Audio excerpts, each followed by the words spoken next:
I start to make the building work for what it's, for the place and for the people using it. Right? So it aims at an experience, it aims at performing well and maybe even be beautiful. I think my deepest interest is the space, but not as an abstract thing. The space I'm sleeping in, or when I get up in the morning, I read the newspaper and drink coffee, this kind of space. The world is, you can say the world is made out of ideas, right? We think and so on. But there's also the world of materials. And that's what I, as an architect, work with. And I love to work with materials. And each material has 1,000 meanings. It could be cheap and heavy and light and so on. And there comes the light and the rain, and it always changes. And if you take one material, it's already a whole world.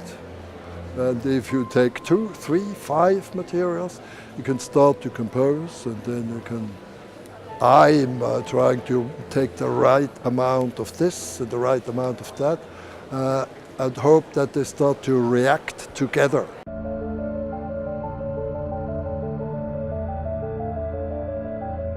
We are building now.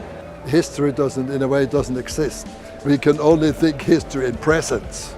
So it's always what we now think is history, what we now can feel is history. And as an architect, I'm highly interested in the history, which is not stored in books on paper, but in the place. Like this, all of this, all Venice is a good example of history stored in a place. And I like to react with my buildings on this stratification of things, which I try to understand now, or try to feel now.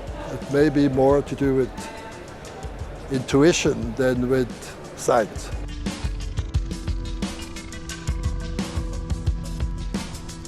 We always decide what would be the correct model for this place and for this project, and what would be a good material to show what we want to do. So I don't like paper models. Only if you have to, very few models have a representational illustration kind of purpose. As you can see, this is working, okay? This is sort of like sculpting and working, and it's full of mistakes. And that's why I also show old models, so you can see that we did not build it like that. It was different. If my wife, if my children come and say this is a good building, or if my client, I'm very happy. For my birthday, my very first client wrote me a postcard, and he said, it's 47 years, and we still love the building.